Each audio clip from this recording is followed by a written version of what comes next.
So, good evening. I think we're ready to go. Just wait a couple seconds for folks to sit down. Sound okay? Okay, great. Louder, okay. I can talk louder. Okay. Well, good evening, everybody. It's great to see all of you here. I'm Paul Fanlon, the publisher of the Capital Times, and we're just delighted to be here in South Madison for this session, which is part of our 7th annual Cap Times Idea Fest. This is the second year we've been at this venue, Madison College's Goodman South Campus, and Dr. Jack Daniels is here tonight. We'd like to thank him for last year and for this year as well for hosting us. Tonight's session is, as I was talking with the panelists before, not only important, but is especially timely, as you'll hear. Before I introduce the speakers and get out of the way, I need to thank our many sponsors, starting with Ascendium Education Group, which designed tonight's session and is its sponsor. So thank you to Ascendium for putting this on.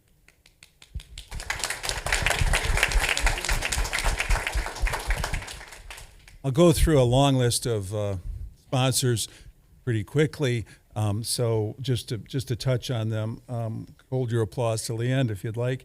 Our presenting sponsor for the entire event is Epic Systems, again this year, for which we're very grateful. Our major sponsors are HealthX Ventures and Exact Sciences. Other sponsors include Madison Gas and Electric, Alliant Energy, University of Wisconsin-Madison, Godfrey Kahn Law, Hessenix, the University Research Park, the Wisconsin Alumni Research Foundation, Cargill Coffee, Leopold's Books, Bar, Cafe, Madison College, the aforementioned, and Forward Theater, and finally Youngblood Beer Company. Our partners include the Wisconsin State Journal, Madison.com, and Civic Media. Just a quick word about the Capital Times. When you think of the Capital Times, we hope you think of excellent local independent journalism, news coverage, and we hope you also think of our informed progressive opinion, but I hope you also think of our EVU Foundation. Our foundation has made a major record, established a major record over the last 50 years, supporting bricks and mortar project like this building and the new business hub, the Black Business Hub nearby, and other buildings in South Madison, and also has supported programs throughout South Madison, throughout the community for a long time. So if you're not already a Cap Times member, I know many of you are, I hope you'll consider becoming one. So on to tonight's program. This year's reinstatement of federal Pell Grant eligibility for incarcerated people is a major step towards equity and access to higher education. The focus of tonight's conversation is on two questions. What role can community-based organizations play in strengthening supports for individuals reentering their communities? And two, given Pell Grant reinstatement, what reforms are most urgent for higher education in prisons? Our moderator tonight is Molly Lasagna, Ascendium Senior Program Officer for Education Grant Making, and instead of me double introducing the panel, I'm just going to turn it over to Molly so she can take it from here and have the folks introduce themselves. Again, thank you so much for coming out tonight. Thank you.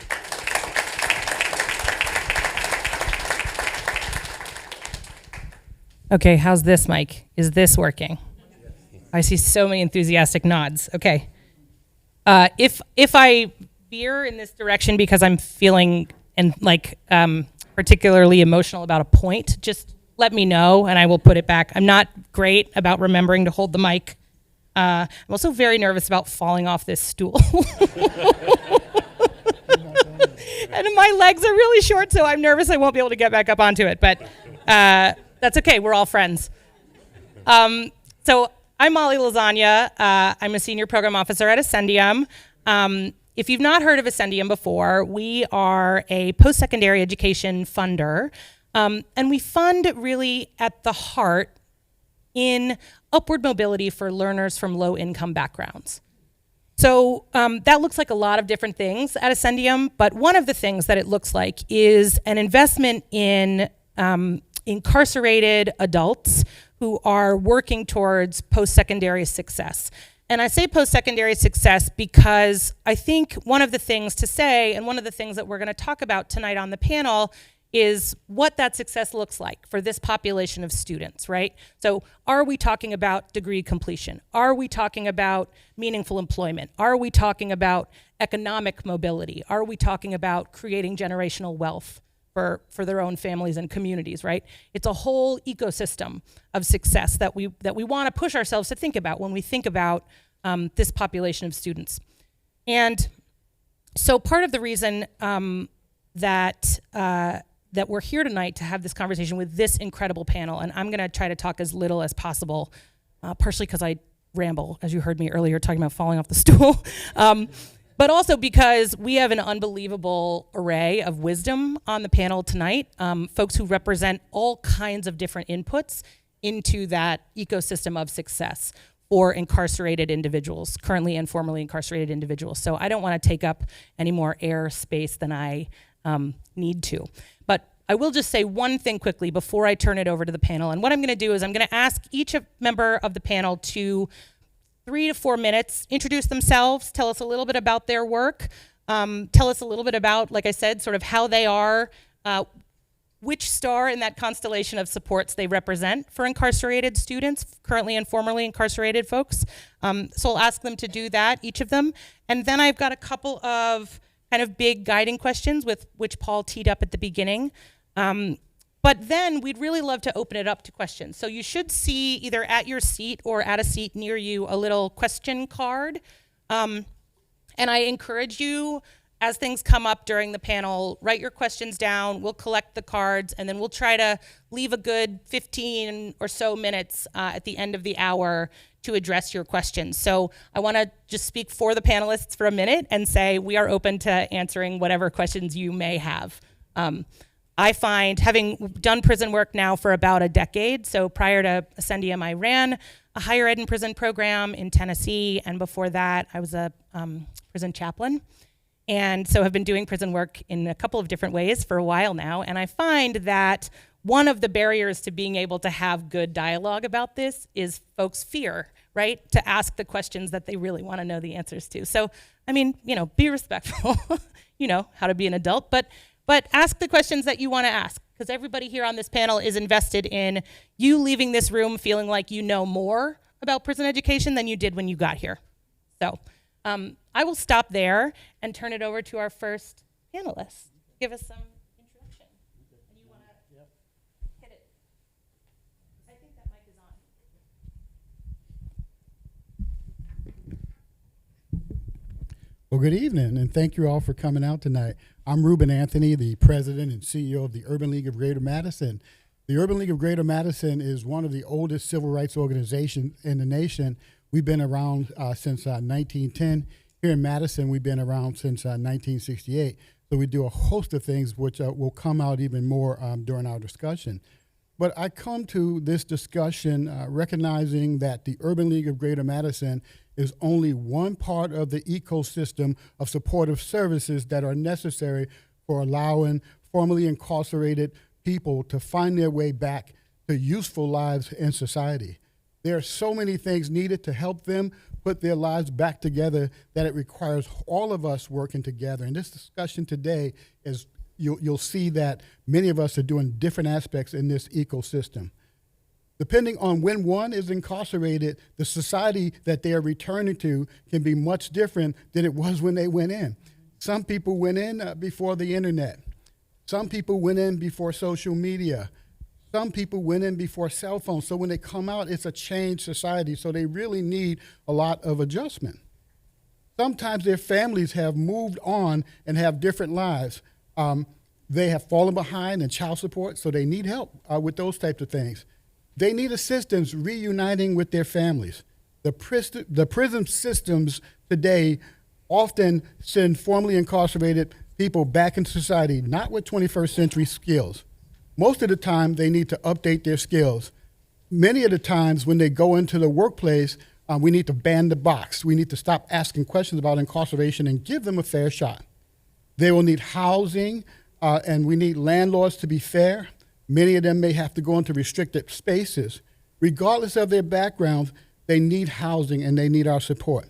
Many will need spiritual, social, and psychological support. They may need access to different therapies. They may need a second chance to get reintegrated back into society. It is to their benefit and our benefits that we help them integrate back into society. If we don't, they may be forced into conditions that may cause them to reoffend because of houselessness, or they may turn to drugs, or they may turn to alcohol. As a service provider, we must continue to talk about how we can work together to help them transform their lives for the betterment of society. It is all about giving people a second chance in this life, and so we'll talk some about that today on this panel. Thank you. Thank you, Dr. Anthony. You touched on so many incredibly important and meaningful pieces of this conversation, and I'm excited to again continue to flesh out sort of this is me doing this. Continue to flesh out what we mean when we talk about this sort of ecosystem of support for this population of students. And a few minutes later in the panel, we'll talk a little bit more specifically about what it really looks like from a higher ed perspective, right? So we'll talk a little bit about the ban on Pell Grants and the return of Pell Grants for incarcerated students. But I think important to start with remarks from Dr. Anthony and from this sort of larger perspective on, am I making that? No, I'm not, right? Okay.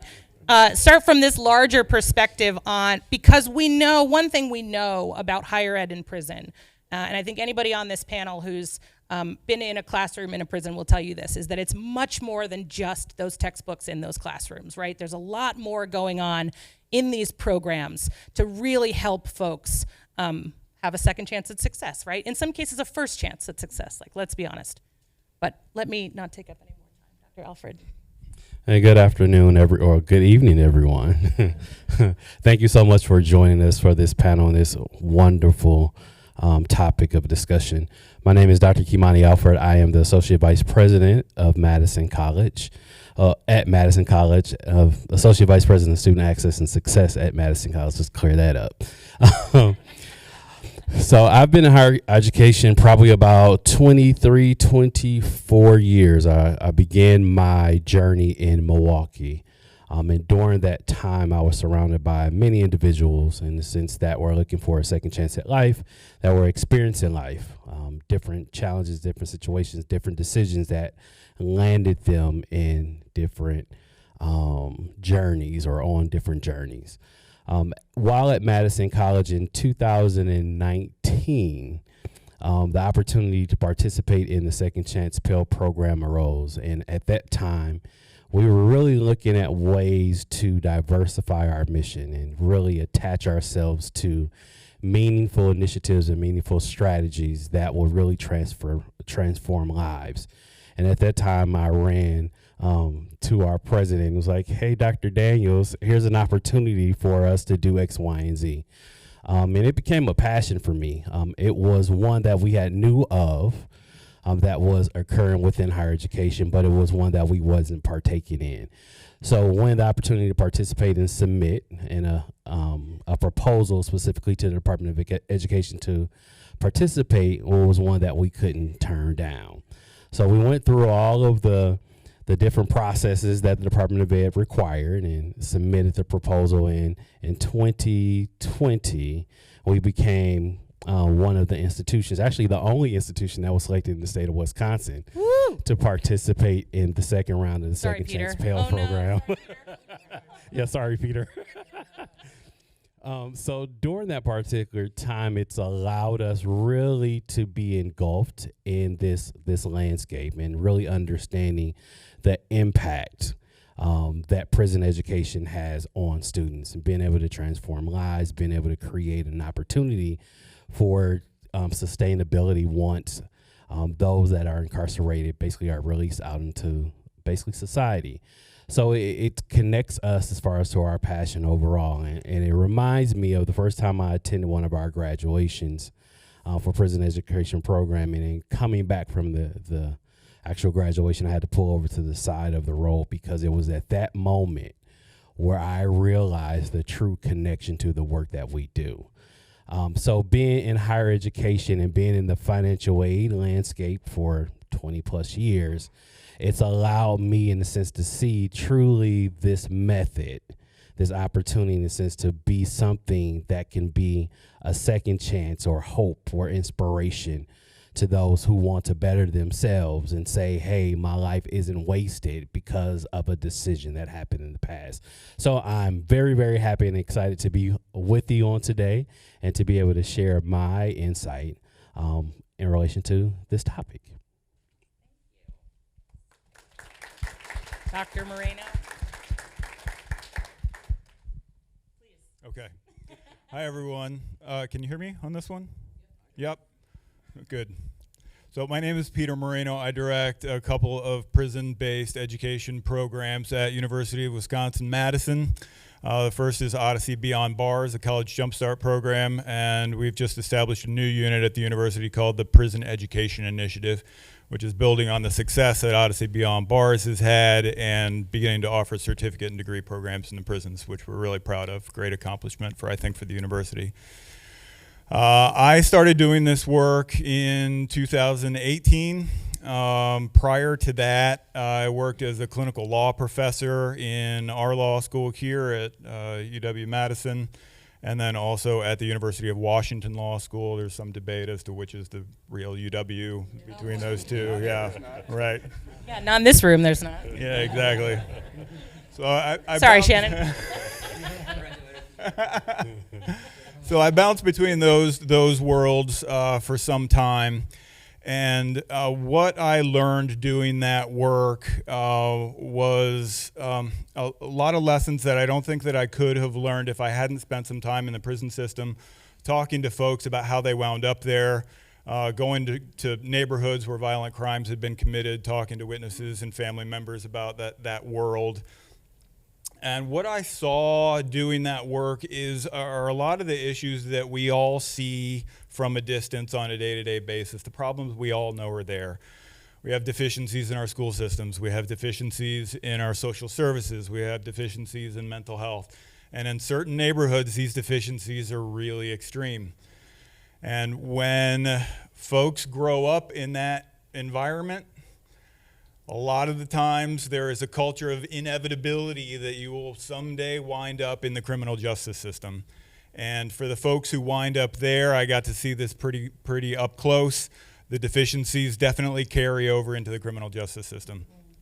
And what I want to say before I go any further is I don't think that this is a problem of lacking dedicated people in these offices. We all know dedicated teachers. The state public defender's office here is filled with dedicated people, led by the most dedicated of them all, Kelly Thompson, who's one of the most inspiring lawyers I know. We all know that the capacity is there. The reason that we have deficiencies in the systems are because we collectively as a society have determined that we're prepared to engage in a certain level of investment in those systems. And once we hit that cap, we step back from it and say, no, that's enough. We know it's deficient. We see it. We chronically underfund it, and we know that there's deficiencies in this system. We hope for a better outcome every year, and it never comes. And we think, oh, darn, well, what else can we fix? Well, I'm here today because I have at least one answer. And that is spreading higher education in our prison system and changing the culture of what we expect our prisons to do and what people expect out of the prison system when they are incarcerated. That has to change, right? I further think because of the experience, my personal professional experience in the criminal justice system and seeing so many people enter it and have to experience these deficiencies when their liberty is at stake, which in this country to me is the most important thing we can take away from a person. We don't pay enough attention to that.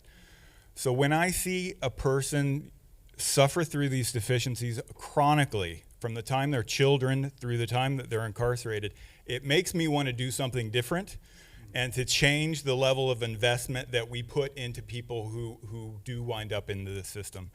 And so that's what I'm all about, is not only expanding the options that we have available for people in prison, but raising the bar of what education means in the prison system and how we deliver it. Because I want to deliver the best quality college and prison program I possibly can, because I think people deserve it in prison. And what we're seeing, we're early in this process. I'll wrap it up soon. You're doing great. We're early in this process. Sermonize, man. We're early in this process, but we're seeing the returns on that already. And I want to read to you very quickly a quote that we have from one of our students who took English 100 through Odyssey Beyond Bars. His name is Randy. Like many of the great men I have read about who had faced adversity and overcame their situations, I too can redefine my reality by recreating my life as I see myself today.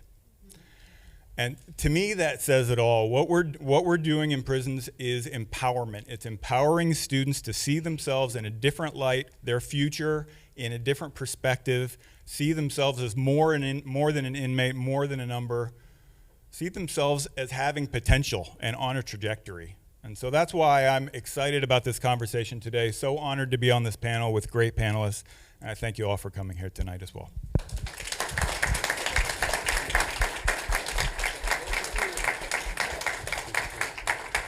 Good luck, Jonathan.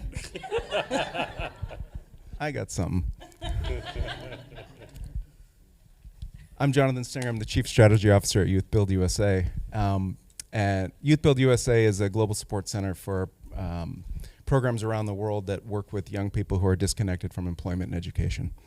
And I arrived at Youth Build USA because of work that I did inside jails and prisons. And I arrived at that work inside jails and prisons because I'm formerly incarcerated. But the work we did when I was working in jails and prisons in New York, we worked in Rikers Island and in 30 New York State prisons, was really about the point that Peter was making about creating spaces for people to see their full access to humanity in a way that the prison system really was designed to remove. And one of the things about higher education in prison is that inside, we were talking earlier, the panelists were talking earlier about the way students show up to class in an incarcerative setting and the way that they take on the reading and the work, because there is something there that has been so totally removed from them in a prison setting. And that to me, I mean, there's so much potential there for individuals. And I mean, we're going to talk about, I think, the economic benefits and all sorts of wonderful things that happen with recidivism and all that stuff. It's great stuff. But it's not the point for me. The point for me is that there is an opportunity inside these settings for people to be whole people, to have relationships with their families again, that really we have set up these walls to keep those people out. And if we can send in dedicated faculty members that are willing to be there with them and talk to them like whole human beings, there's something that's possible there that I think otherwise just absolutely is not. So Youth Build USA. I moved from working inside jails and prisons into an organization that works with young people who, many of whom are court involved, right? They've had some interaction with the court system. And here in Madison, by the way, the local Youth Build program is Operation Fresh Start. You guys probably know it. It's an amazing program. The idea, that same idea that what is possible inside a Youth Build program is an opportunity for a young person to see a future for themselves that they never thought was imaginable. And in fact, the idea that a young person probably is seeing themselves winding up in jail or prison, that feels like an inevitable outcome until you walk into a Youth Build program and you are surrounded by the love and attention that exists in that space. I think the same thing is possible in a higher ed classroom in prison. I just want that to happen before young people wind up in jail and prison. And certainly, if and when people are incarcerated, yes, we need high quality education programs for folks to have that experience. But I think we know there are things we can do earlier in the system to so that this is not the intervention that feels essential and inevitable.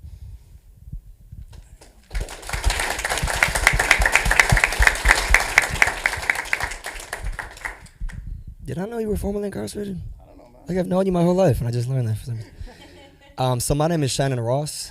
I am the executive director of, first let me thank also Cap Times and Molly and whoever put my name in the hat to be here. I just got an email one day, and so thank you. But yeah, so my name is Shannon Ross, and I'm the executive director of an organization called The Community. I say it like that, otherwise people think I'm the self-appointed executive director of the overall community, but it's an actual organization. And what we do is we're trying to focus on basically expanding the understanding of higher education and also the way it's accessed. Right now there's a lot of limitations on the way you can access higher ed and programming because of a variety of ways that correctional systems operate, and add on to that COVID and low staffing, and it makes it even more difficult.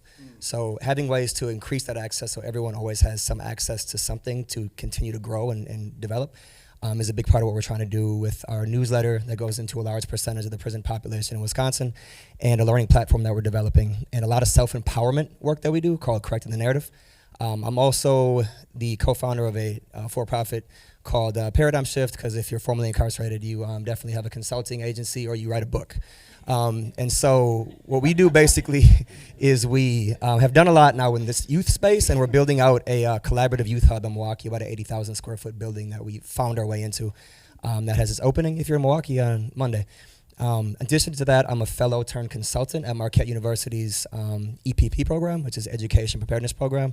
I'm a fellow in DC with Education Trust. And before all of that, I've spent 17 years in prison, and I've been out for 3 years now for a violent crime. And I say that because it's important, because I think a lot of times in our space, the view is on nonviolent crimes, drug offenders, whatever terms that you want to have as the low-hanging fruit, or the place that gets the most attention.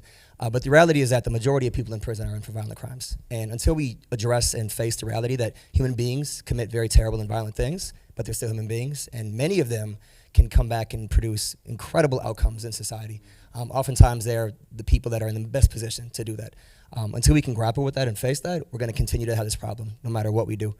And so it's just, for me, really apropos that I'm here also, because when I was incarcerated, not too far from here, in about 2017, Cap Times published an article that I wrote called Unpalatable Truths in Criminal Justice Reform. And so, yeah, it's kind of a full circle moment, and I'm happy to offer whatever value I can to this conversation. Thank you. Thank you. Woo. Y'all see what I mean about this panel? Ugh, so good. Okay. So let's see. All right. So we're at 7:30. So I've got, as I said, I've got two kind of big questions that I'd love to pose to the panel, and give any and all of you a chance to respond to. And there's sort of the two questions that ground this conversation overall. So Paul teed them up at the beginning.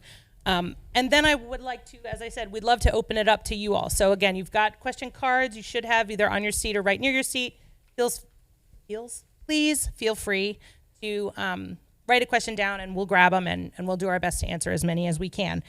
So, okay, let's go back to the way we started this conversation, which was about this sort of ecosystem of support.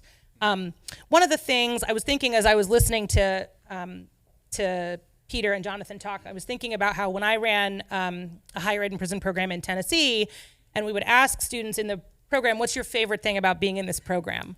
And always they would say, because when I'm in this classroom, someone is talking to me like I'm a person, right? You cannot overstate the value that you're bringing with those interactions. And also, I think the thing about doing this kind of work in prison is that you are creating community inside of a system that is intentionally structured to divide people from each other.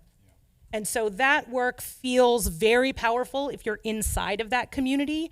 It can feel dangerous if you're outside of that community, right? It can feel disruptive sometimes in these carceral settings. And yet I would argue that, again, that work of, I don't like to say rehumanization, because no one is not a human being when they're inside a prison. Everyone is still a human person. And yet, there is a process of dignity reclamation that can happen in these prison programs, higher education programs, reentry programs, transitional programs. And so I wanted to spend a couple of minutes asking the panel to think about, so when we talk about what is in this ecosystem of support, right? This, I often refer to it as a constellation, a patchwork quilt, whatever, whatever you prefer, whatever metaphor you prefer. When I wave my arms like this, you imagine what thing you're imagining. But I want to think a little bit about what it looks like to create that ecosystem of resources so that we are providing authentic support in moving folks from incarceration to graduation and beyond. And I want to note here that I think it's important for us to say graduation and beyond, because one of the things you will hear, and I'm sure we'll hear it from the panel, but you'll also hear it if you talk to any students who have been through these programs, is that the credential is not enough, right? The degree is not enough. It's not going to catapult me over the collateral consequences of incarceration, right? So I need that degree, but I need that degree to bring with it access to opportunity. I need it to bring a network of folks from the free world who are going to help me when I get out, right? Who are going to open doors for me so that I can put that degree to use. So when we think about this, again, this movement from incarceration to graduation and beyond, who are the players in that ecosystem? Where are the partnerships? And where does that work start in a community? Let her rip.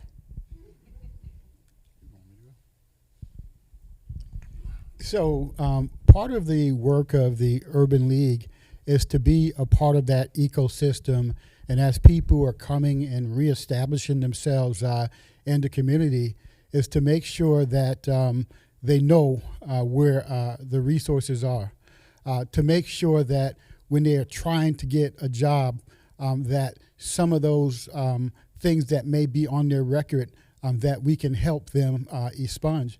So we run an expungement clinic in a partnership with 5 other entities.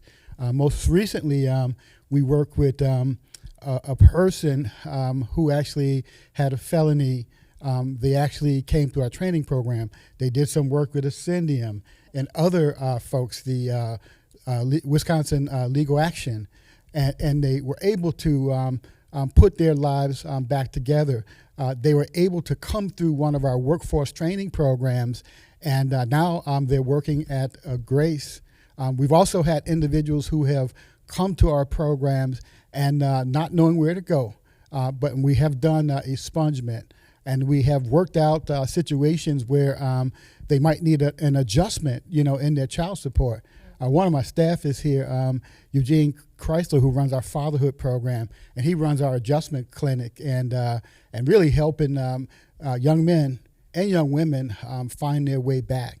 And we can't give up, on these people when they come back to society. We really have to help remove barriers. But they face discrimination when they go for housing. And so we have to make sure that we're helping clean up their records so that when they go in to get an apartment, or when they go in to get a house, they can find it. They deserve it. They put effort in to get a high school diploma or a college degree, and so they deserve the help. And we are the type of organization that we can use our reputation to bring individuals together. The Wisconsin African American Law Association, we bring them in, and other partners, Foley and Lawton and other folks, to bring resources that they don't typically have. And so we have to continue to find ways to help these individuals find their way back to access to opportunities in the community. So I'll stop there. I think the issues, the questions that we are asking about what to do when folks come home are really important questions. They're absolutely things we've got to ask. And I also think that the reentry work really belongs at the very beginning of this process. It belongs in the sentencing process. Frankly, it belongs before the sentencing process, but and it needs to involve the agencies that are involved in sentencing and prosecution and detention. And there needs to be space within those administrative agencies, and I know it can be especially challenging here in Wisconsin. It certainly was challenging in New York, and it took decades and decades to build an ecosystem of programs that begin working with people at the time of arrest and planning for that person's release. And of course, it's not always perfect. It's a messy system. But to know that everybody's coming home, right? Just take that as a given. Almost everybody's coming home. So if you know that people are returning to the community, and they're going to be your neighbors, right? This is just the reality of the number of people we incarcerate in this country. What do you want from the people who are coming home? You want them to have good relationships with members of their family. You want them to have an opportunity to have a safe place to live, to feel safe, to feel like they're a member of a community and can contribute. And if you can start that at the beginning of the process, then they've got a good shot at it. If you start it 2 weeks before somebody's coming home and they're terrified and they've been in prison for a decade, you are creating a system that is probably not going to succeed the first time somebody comes out, despite the fact that all they want is to stay home when they get out. Nobody wants to go back. Yeah, I would echo a lot of what Jonathan said. So the work that we do in prison, we call pre-entry. And another term that I use for it is guerrilla reentry. And the reason I do that is because we rely on the system way too much. We go to the system to try and say we're going to force the system to do its job. Well, it is doing its job. It's not doing what you think it's supposed to do, because that's actually what it's supposed to do, this warehouse. So it's on organizations that are in this space to kind of, observe what's going on and address the actual situation of the place you think should be helping them isn't going to. So let's do that ourselves. Let's work together. We can do a lot of things on our own without the system having to get involved. In fact, I prefer to do things that don't involve this system because it makes it very easy on me to not have to deal with massive obstacles and barriers and 2 years to get something approved that then maybe gets shut down because of a staffing issue in a month. And so what we're doing in that space is, even up here with collaboration, you talk about partnerships. Very recently, I think even this week, reached out to Jonathan for something we needed at our collaborative hub in Milwaukee. He connected me to somebody. We got an electrician to help us work on some stuff. Peter, one of his team members, Pearly, is on a project that we're working on, right? So these are people that we lean in and we lean on each other commonly in this work, as we have to kind of get feedback and ideas, and to be held accountable is another very, very important part about it. I think we run from feedback, we run from criticism, and we also have the tendency of doing the exact same things the system does, but we treat it as if it's like altruistic, or it has a purpose when it's coming from a nonprofit or from somebody who was formerly incarcerated sometimes, right? We have to model the exact behavior that we want from the system, and that's not easy to do. And there's a reason the system doesn't do it, because it's not easy to do. So it's on us to really challenge ourselves, and at the space that we're building out, we're really trying to do that, is be intentional from the very beginning of how do we lean in and say, every time that I want to run away from this, or every time I want to question or cuss somebody out, I'm going to actually embrace the principles of restorative justice and talk to the folks that I had a problem with, or have systems where we're always doing the difficult work, because we can't expect or ask other people and systems to do anything different if we ourselves are not able to do that exact same thing. And so that work that Jonathan talked about is just so important, where reentry is massively important. But I would argue, I might be biased in this sense, but having spent a lot of time in prison, I would say significantly, indubitably, that the work that happens before a person is released, way before they are released, is what matters most. Because you are just dealing with luck of the draw and hoping there was some semblance of foundation and stability still there when a person comes home. We can keep that and strengthen it when they're inside.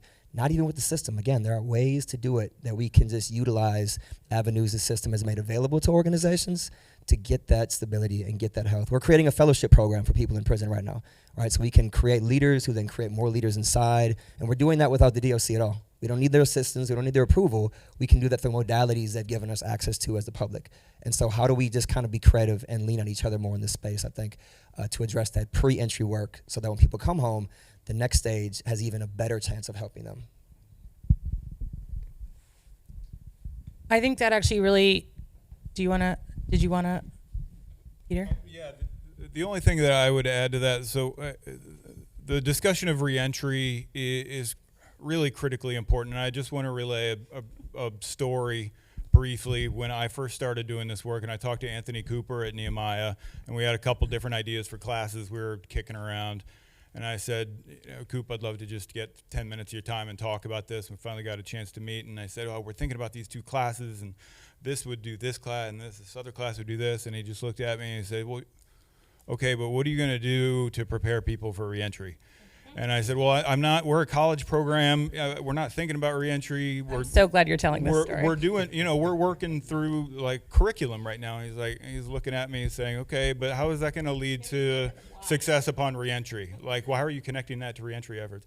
I felt like we were really talking past each other, and we weren't. He just saw the light long before I did and was telling me, you have to be thinking about, as you're framing these programs, how is that going to be part of reentry planning generally? How is that going to integrate with reentry support? So I want to say that. The only other part that I would add is that I think colleges that are operating in the prison system are a part of this ecosystem, obviously, of moving people towards degrees. And I think we start, what we're doing now at UW-Madison is we start by looking at what we offer to undergrads on campus. And it's a lot. I mean, most undergrads aren't aware of it, but there's pre-admission counseling, there's academic advising, there's mental health support, there's all these, special needs support. There's all kinds of supports that we offer to undergrads on campus. If we start there and use that as the basis of what we're going to be offering to students in prison, including career planning and alumni support, to me, that would be a good start for colleges to be thinking about their role in that way. Yeah. You teed perfectly up what I was going to say, so thank you for saying that. Because what I was going to just note quickly, I think, before we transition to a question that is, at least on the surface, a little bit more specifically focused on higher education, is that, number one, I think, as you listen to these panelists, it should become clear to you that the process of getting out of prison is not easy, right? So reentry is incredibly challenging. That first year in particular out of prison is a really, really delicate time. And so for those of us who work in the higher ed space or adjacent to the higher ed space, it is incumbent upon us to think about what are the wraparound supports that we provide for this population of students in that first year, on the way out of prison, and in that first year, so that continuing college is even close to being a reality for folks, right? I mean, I used to say that our students in Tennessee, in our program, 100% of them intended to continue college in the free world when they got out, because they were having really positive experiences in the college program on the inside. But the reality is, again, getting out of prison is really hard. And so it is for those of us who are in the free world, who are doing these kinds of supports, those of us who are members of this community, for us to be able to think about together, collaborate on how we create that ecosystem of support so that this population of students can continue to succeed academically and beyond, is a really important piece, I think, of this puzzle. And so getting to the education of it for a moment, as you heard, I think, earlier in this panel, the ban on Pell Grants for incarcerated students was lifted as of July 1st of this year. That's not when advocacy for it started. Jonathan would tell you that it started before the ban even went into effect in 1994, and he would be right about that. But from 1994 to this year, there was no federal aid available for this population of students. The Pell Grants were prohibited for incarcerated learners, other than in the Second Chance Pell experiment, which you heard a little bit about from Dr. Alfred. But other than that small scale experiment, no federal aid for students. Well, that has now changed. And so there has been a lot of enthusiasm around the potential for expansion for programs because aid is available now, right? Because we're talking about public federal dollars being available now to support this population of students. I think if you think about it for like the next 30 seconds, though, then you get to this point where you think, whew, okay, so the dollars are back. What is that going to look like, right? How are schools going to prepare not just to draw down Pell dollars for these students, but to provide the kinds of programs and supports that will then ultimately help these students capitalize on those Pell dollars, right? If students who are incarcerated are spending their Pell dollars, which there is a finite amount of, spending their Pell dollars on these programs while they're incarcerated, we have a responsibility to do right by those students and be sure that we are creating programs that actually help them get value out of those Pell dollars, right? So my question for you all on the panel is, what do we do now? My question is, so if the goal, let's say that one of the goals of higher education in prison is, as we talked about earlier, upward mobility for students and for currently and formerly incarcerated students. How should colleges be thinking about ways to most effectively leverage those Pell dollars in the interest of student autonomy, self-determination, future success? What is that sort of, you talked to Dr. Alfred earlier about sort of a mission or a mandate for the school. Tell us a little bit more about what that looks like. Yeah, I think it's really important to understand, one, is we're all here because we recognize and I think realize that there's an issue. There's an issue just overall with us being able to support the culture, the mindset of the incarcerated student and their ability to be looked at as an individual or human within society. I think when we're thinking about as far as the Pell dollars, I want to make sure that it's very clear that although the Pell ban has lifted, everybody can't participate in this space. The Department of Education has created several milestones that institutions who want to operate as a prison education program has to jump through in order to, in a sense, look at that light at the end of the tunnel for our students. So just thinking about that just overall, the partnership has to be there. It's written into law, basically, that indicates that institutions that want to be a prison education program have to establish those community partnerships. You have to be accredited. You have to make sure that your programs are equal to what you provide to students that are on your campuses. You have to operate in the best interest of students that's participating in these programs. And that's putting, as far as that good foot forward, one is to ensure that there's equity in the programming that's taking place at our institutions of post-secondary higher education. And then also ensuring that there is quality education to help prepare our students so that when they transition out, they are able to get a quality, sustainable job that's going to help carry them forward. I think is really, really important as far as even as we're thinking about partnerships overall, that we're able to, as an institution and community individuals and members, are able to connect with employers that are going to be willing to hire our students as they transition out into reality and society. Because if they don't have that upper hand, then they're going to be basically put into a situation where they have to make a decision as far as how do I survive. And I've had numerous conversations with students, different folks. I have family members that's been incarcerated where it's basically different things has been put before them, like, you know what? I am looking at a brick wall and I don't know what decision I need to make. So that's where that partnership, those conversations like we're having now to really illuminate what some of these issues are and some of those challenges are in order to create that opportunity for that access to education, but then also that access to employment, but then also that access to support outside of that. There are a lot of things that transpire when I'm noticing when it comes to incarcerated students that even as they're transitioning out, there are resources and finances that they need in order to make their transition smooth.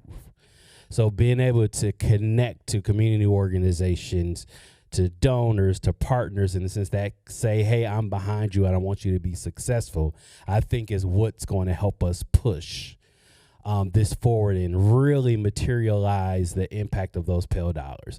One other thing that I want to mention, when it comes into Pell dollars for institutions of higher education, right now the law is written that only certain elements or components of that Pell grant can go to certain things. For example, tuition, books, supplies. There's no, in a sense, you would think of the traditional sense of a student attending college and you might say, oh, I got a refund check or excess cash check. That doesn't occur for the student that's involved in prison education programming. When it comes to that Pell Grant, they only receive enough, in a sense, to cover whatever those educational costs are. So it doesn't give, in a sense, that platform or those dollars, in a sense, for a student to be successful. They still have to rely on their family, friends, or other folks, in a sense, to be able to help support them while they're going through their program. So I just want to make sure I shared that information and that insight. Can I ask just a quick clarifying question on that Absolutely. piece for folks? So when you say that the Pell dollars for this population of students can only cover really what we consider cost of attendance. Correct. Now, does the school make the determination of how much it costs for an incarcerated student to attend that school? And then sub-question, can that cost of attendance be different than it is for the students in the on the Free World campus? Yes. So for your first question, can an institution, in a sense, dictate as far as what that cost of attendance? In some cases, yes. There are some standard, depending on what system you're in, UW system, WTCS, Wisconsin College Technical System, has as far as set tuition amounts, but there are certain elements of the cost of attendance where we can dictate as far as what those costs are and build them into that student's cost of attendance in order to be able to support them. And your second question? What was my second question? Oh, will they be That's different? right. Thank you. And Can it be different than yes. for the Free World? Actually, so as a second chance Pell institution, our costs are different from students that are incarcerated and students are in the same program, but they're out basically in society participating as a regular student. And in our case, all of our students are students, but we make sure that in the sense that those costs are applicable to that particular student situation. So yes, students that are in our traditional, say, small business entrepreneur program, and they're here in society, their program or their costs are different than those that are incarcerated. Yeah, it just makes common sense to know that when someone re-enters with a college degree, they're going to be much better off than somebody that doesn't. There's so many great examples of folks that have gotten out, and been able to enter into society already, that they do well. I have a nephew who spent 15 years incarcerated. He was able to pick up an associate degree and a bachelor's degree and changed his life when he came out. He got a job with the post office, and now he's a mid-level manager. He's married. He's got a home. And we have so many examples of folks that come through our program. Once they get a credential, if they're given a fair shot, they'll make good. They'll go out, and they'll do good on their jobs, and they'll do just like anybody else. So it is important, just like it is important for folks who don't really have access to opportunity outside of the prison system to get a Pell Grant, because without the Pell Grant, they may not be able to go on to college and get the credential that they need to have upward mobility. It's certainly important for the criminal justice system to keep and make that opportunity available so that folks are ready to jump into an opportunity. Yeah, I think one of the things that about being in prison, right, and working in prisons, there's a community inside prisons, just like the community out here. There are just various privileges. I certainly operated with more privilege when I was incarcerated than plenty of the folks I was in prison with, and access to programs.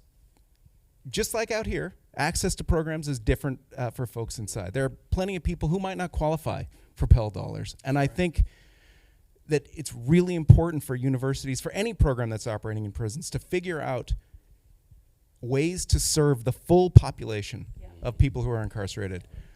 If the outcomes that we talk about wanting to achieve, if those are really the outcomes we're out for, then we've got to figure out how to address the inequities that exist in our system out here and in the system in there.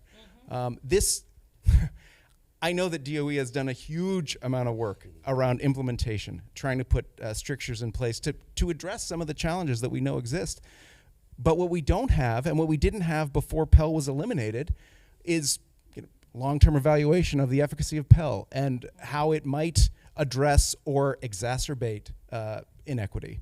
I think it absolutely critical for this movement, and as the programs are established and move forward, that is happening, and also really important for other entities to be evaluating that work and reporting on it. Yeah. Yes. Thank you. I have to. Okay, so He said, I have to. So Jonathan's hit on a point that is really interesting and important, and it's this notion that Pell could potentially exacerbate divisions and inequities you see in the prison system. And on first blush, you're thinking, how could that happen? We have a professor, Rosemary Russ, who's teaching a first-year seminar class at Oak Hill now, and she had a portion of her presentation that was going to focus on what she thought were sort of higher ed basics. What is an associate's degree? What is a bachelor's degree? And she found that she thought she anticipated spending like 3 minutes on this thing. She spent half the class, like an hour and a half, talking about this because there were so many questions. So our program focuses on, especially on students who are not quite sure they belong in a college classroom, and when just working to build that initial confidence that they belong there. The level for a first-generation student, for all the first-generation students in the group, that if that's not a part of your upbringing, if that's not a part of your culture growing up, these are things that you just don't know, and that happens in the prison system all the time. And so I think what we have to do, if we really want people to be empowered to make intelligent choices about their education going forward, deciding whether I should go to Madison College or UW-Madison. There are now competing programs in certain prisons. Many students are absolutely lost when they are looking at what their options should be. So I think it's on the colleges to get together, to come up with some unified guidance. No one's in this to make a ton of money off of Pell. Like, that's just not possible. So all the colleges that are really getting into this space are doing it, I think, in Wisconsin for the right reasons. And we need to get together and offer some unified guidance to students before they enroll so they know where they're going. Thank you. Well said. Thank you. Okay, we are do it, Shannon. There were a number of points here touched on, I think, that were really poignant. And so for me, a couple of things. I was the first person in the state to actually graduate under the Second Chance Pell pilot program. Huge caveat, I had one class left at that time. So what that is actually a little bit of chip on my shoulder because I did my entire degree before Pell came in, before people started having Chromebooks inside, before all the support started, right? When the 2018, all that was like right after I finished, right? And so I'm happy for everybody, but it's like all of that could have made my pathway significantly easier. A story that I actually wrote about in the Boston Review, that if you want to check that out as well. It's all kind of plugs and things I wrote.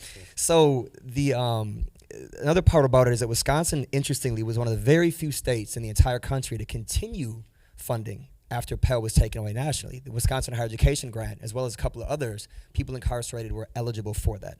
Something I also did not hear about for like 4 years after I started taking classes inside, which is insane. That I'm taking classes for 4 years in prison, and no one, staff or anyone, knows that there's money I could be getting from the state the entire time. And that's a story that still is applicable now in some instances, right? Information is not always readily available in situations where you'd think it would be readily available. But when we talk about this topic of education, one of the things that Jonathan also touched on that's a fear of mine is the exacerbation of the inequality concept. A person that was a very big part of the organization that I run, starting Sean Pika at Hudson Link, which is one of the very few programs I think going on back then. I reached out to Sean. I was kind of dogged about just networking with people when I was inside. And reached out to Sean. Sean answered my calls. I don't know why, but he actually gave us the seed money to start the organization. And one time he was talking about what's known as a selection bias in this work, where the people that are oftentimes in higher education programs are the ones that are most ready for that, and they probably would have made it already in some sense, right? So how do we make sure that this work is actually increasing the people that need it most, the most marginalized in prison? And if I'm being honest, a lot of it's not. It's not going to. A lot of people inside are not going to access higher education. They're not going to take it. It's not going to be interesting to them. For whatever reason inside, they can't follow up with it. It's just different reasons it's not going to happen. So how do we have a wider understanding of higher education that connects with folks beyond just the degree certificate element, but also is helping folks understand you can be a college student. You can go somewhere further. How do we connect you with your potential, even if it's not in this very formal, traditional realm of education? And a lot of that has to do with the way that we, as Peter was talking about, students inside, they just don't know what they can be. They don't see examples of that. I think of the Steve Jobs story about when he started an iPhone. Someone said to Steve Jobs, what did you do for like research to start the iPhone? He said, I didn't ask people that. They didn't even know what they couldn't even conceptualize what that was. And now it's everywhere. And so it's very similar to prison system, where people inside don't have a concept of what they can be, what's possible, what should be available, because it's the same, when you give a starving man a fish, he's gonna think it's the greatest meal ever. But there's actually way better meals. You've just been limited to seeing things.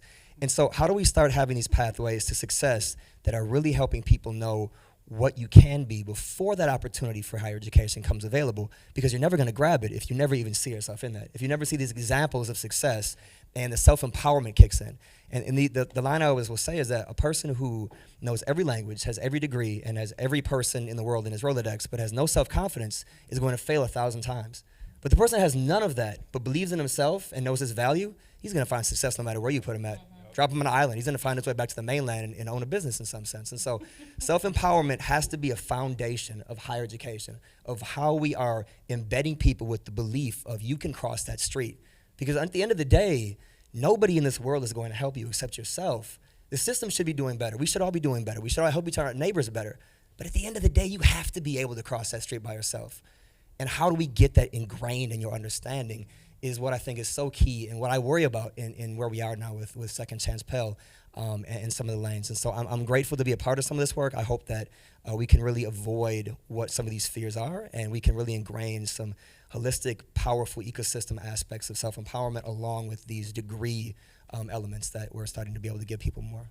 Yeah. Thank you for saying that. I'm so glad to hear you say that, because I was thinking as you were talking about how you hear this language of second chances so frequently when we talk about this population of folks, right? Second Chance Pell, second chances at success. April is Second Chance Month, right? Is when we celebrate. But in so many cases, we're talking about a first chance. We're talking about a first chance at success. And I think our panelists would agree with me that until we sort of start to have that conversation, as Jonathan, our loving malcontent on this panel, who just keeps telling us that's not enough, that's not enough, that's not enough. And he's right, it's not enough, right? It's not enough, and it's not early enough. Yes. So we are over time, and unfortunately, you all wrote some incredibly good questions here. So I'm wondering if maybe the IDFS folks can figure out a forum for these questions to be asked and answered. You want me to ask them now? Go ahead, he says. Oh boy. All right. Well, if you have to leave, no shame. You just get up and leave. Well, let me start with this one, just in case there are folks who are going to have to leave. Where can a person with some hours of time contribute meaningful support within this ecosystem? So I think folks in the room who are hearing this, who want to be involved, who want to stay involved, who want to know more either about your organization or figure out a way to sort of plug into this work, what are opportunities to do that, Shannon? Ooh, I love this one. Find out what you want to do and what you're good at first. Do not come to us and say, what can I do? What are you good at? Because you have to be plugged into something that matches your strengths, right? Because you're going to get burnt out or bored. The worst thing a volunteer can do for any organization, it's not to not help, it's to tell us you can help. Get trained or onboarded and then disappear. So know what you are good at, please, and I will happily connect you with any organization in this ecosystem that is best for you. It's not about organization, it's about where you fit in best, because whatever you're good at, there's somebody that needs that specific skill set in this space doing something. And how do people connect to the community if they want to know more about your? We have a complex website, so I'm happy to give my card out to anyone. I could say it, but it's not going to be remembered. So I'm happy to meet with anyone afterwards and hand my card out for that. Yeah. Other other thoughts? Sure. With our fatherhood program, they can contact Eugene Kersler. We have actually a need for mentors, and so if there are folks out there who have had good experience and they want to reach back, and help someone else find their way, they can reach us at ulgm.org and look for our fatherhood program, and we can help you be a part of volunteering and helping somebody else. That was ulgm.org.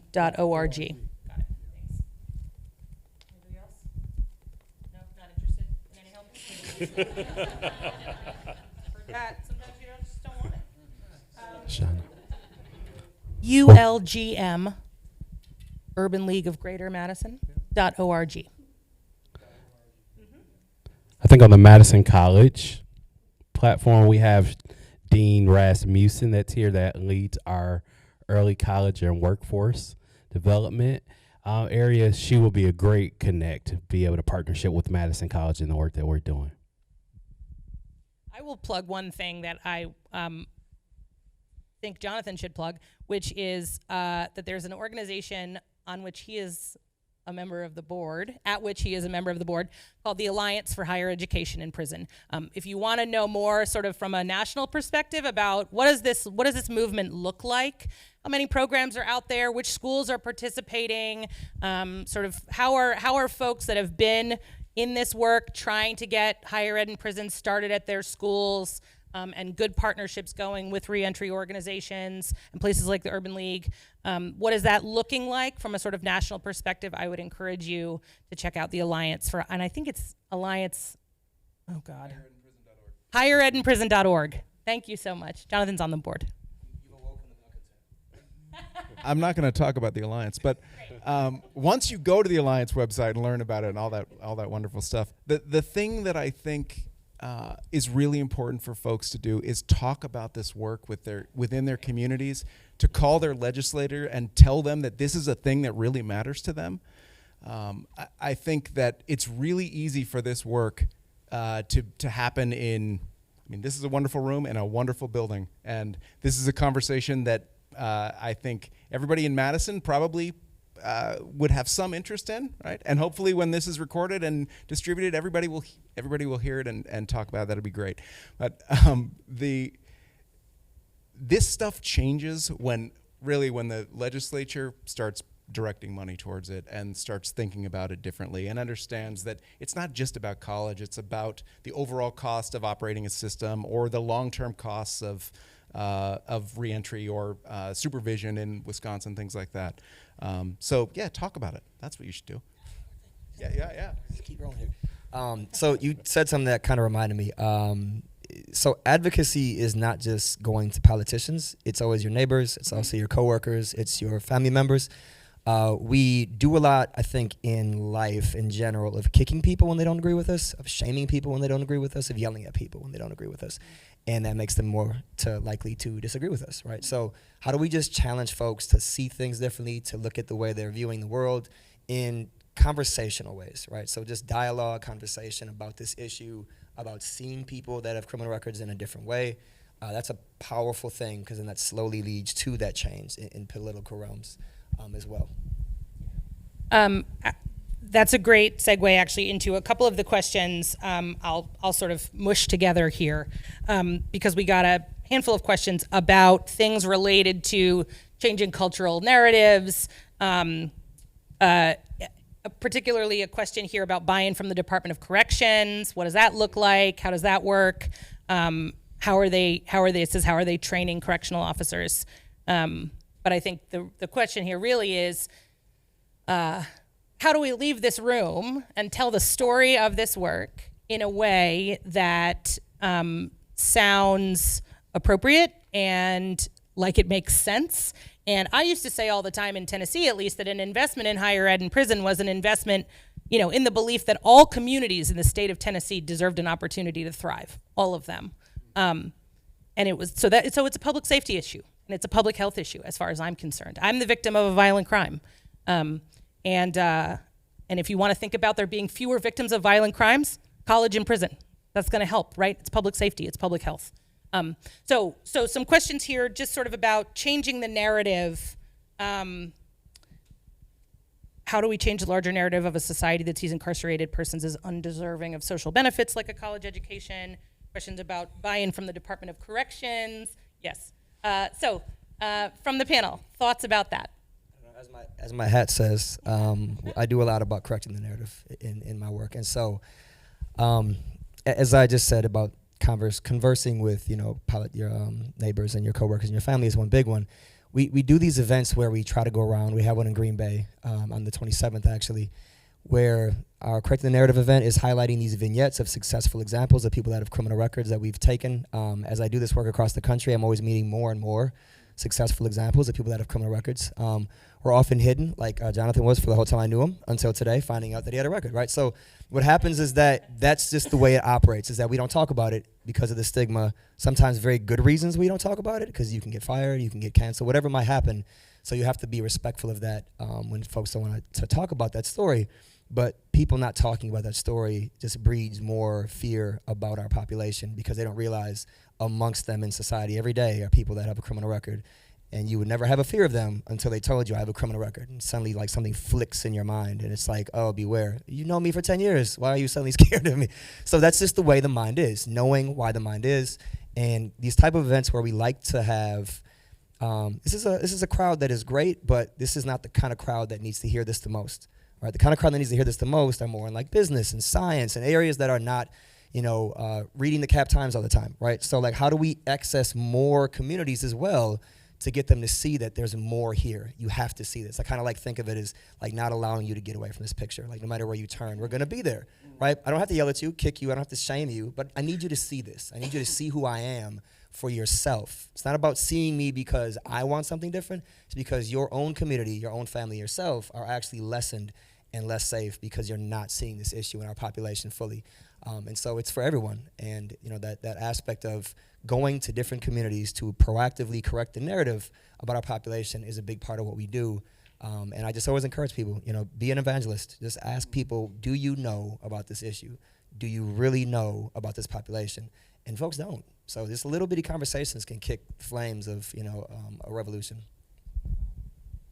Other thoughts about shifting narratives on the panel? Peter, I feel like you have something you have to say about this. Yeah. Okay. So, what we do, so the UW-Madison's prison work grew out of the UW Odyssey Project, which has been around for 20 years now, working in the community, teaching adult learners living in poverty. And Emily Auerbach's co-founder, director of that project, and her approach has always been placing the student voice front and center. Every time we have an opportunity to showcase what a student has achieved in the project, it says so much more than I could say. It says so much more than the university could say about what the potential of the program is. And it also, the word humanize has been said a lot here, but really if we begin to see people in prison as human beings, we would be treating them differently. Trust me. What's happening in the prisons is really only possible when we start to see folks in prison as something less than human. So bringing the student voice out, taking pictures of our students who allow us to photograph them and share those pictures for outreach, sharing them with folks here in the community, showing them that there are human beings in prison doing wonderful things is really a big part of our outreach and how we treat our students and showcase our students' achievements. So just like with anything else, we have to show that there is a value proposition in making an investment in folks before they re-enter. If you don't, there is the possibility that they might reoffend. There is the possibility that they're not going to be ready for jobs. But if we want a better society, we have to make the investment up front so that these individuals have a higher probability of success. And so just like with anything else, I think we have to go out and sell it and say it makes good sense for society to do this. Yeah. Do we have time for one more question? He was like, I guess. That was you're going to do it anyway. Okay. One more question. Quick question. Just to get back to the school of it all for a minute.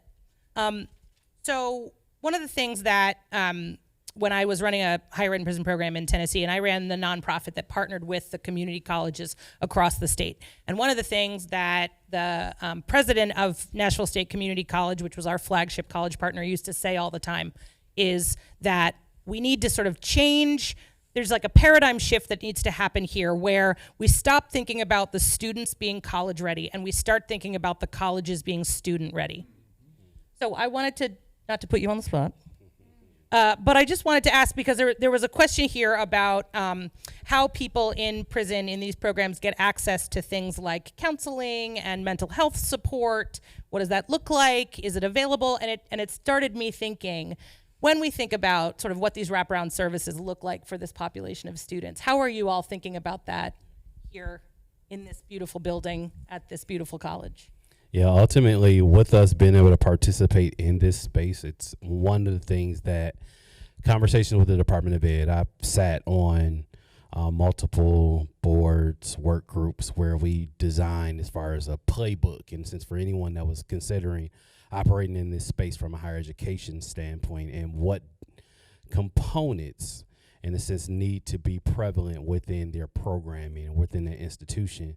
And of course, wraparound services rises to the top. One is we don't want to provide an opportunity where we're providing prison education programming to students just because they're on the inside. It does not mean that they're not, in a sense, subject or basically should have access to the same type of services and same type of programming that we have. So we're thinking about academic advising, we're thinking about career readiness, we're thinking about TRIO programs and providing that level of community within the prison in a sense to help develop them and develop that whole community aspect of it. Thinking about, of course, support with different applications. So you think about the whole financial aid process and how cumbersome it is, but someone that's dedicated in order to be able to support that student through those various processes. You think about just various rights and responsibilities of a student, helping them through the admissions process, applications aspects of it, but then also thinking about it when they're getting ready to transition out. What are those services or advising services that we can provide to those students to be able to make sure that they're successful? So that is some of the things that we're thinking about and some of the things that actually we're doing already now. Transition advisors, academic advisors, financial aid advisors, student success coaches that's helping them as far as to be able to get through some of the challenges that students on the outside would experience as well as students on the inside. But then even in the midst of that, even with the prison education programming and moving forward and thinking about years in the future, the Department of Ed has even created a mandate that institutions have to have these things in place in order to be able to support the students. We don't want the experience to be different from a student that's on the inside versus a student that's on the outside.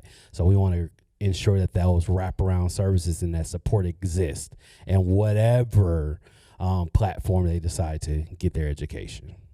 And just to say quickly, and then I'm going to give it to you because I know you want to bring us home. Just to lift up that the reason that, or a big part of the reason that those, that guidance made it in to the legislation was because of the express advocacy of formerly incarcerated folks. So there's a group called Unlock Higher Ed, and a couple of other groups, the Formerly Incarcerated College Graduates Network. It feels important to lift these groups up in this conversation and just say that those folks were pounding that pavement on the Hill in DC for years, making sure that when Pell came back in to effect, when that ban was lifted, that the Department of Ed was really considering what these programs looked like if they were going to authentically set people up for success. Hit it. I really appreciate that you keep talking about the Alliance. And I want to, it's another opportunity to direct people to the site, because one of the wonderful things that the Alliance did from its founding was a landscape project that actually looked at what was happening in this space. There was not an overview of the various programs operate. There are about 400 programs in the country right now that operate inside prisons. And that wasn't clear. So that we can have now through this landscape project of an assessment of who's operating and what the best practices are from those institutions, and then to be able to come together. We have a conference coming up in November for programs to come together and talk about those best practices. That is what we talk about, ecosystems. That's the beginning of an ecosystem. It's wonderful that programs operate in Tennessee and New York and California, but when we can come together and talk about what works and the challenges, and you mentioned before what it takes to work with DOC. I totally take your point about it's not worth it maybe for you sometimes to work with DOC, but for some programs it's essential to work with DOC, and to be able to coordinate that and bring them into the conversation, it seems critically important in the work. All right, we are way over time, but so let me just end here by saying a thank you to Madison College, a thank you to the Cap Times, and a big thank you to this panel.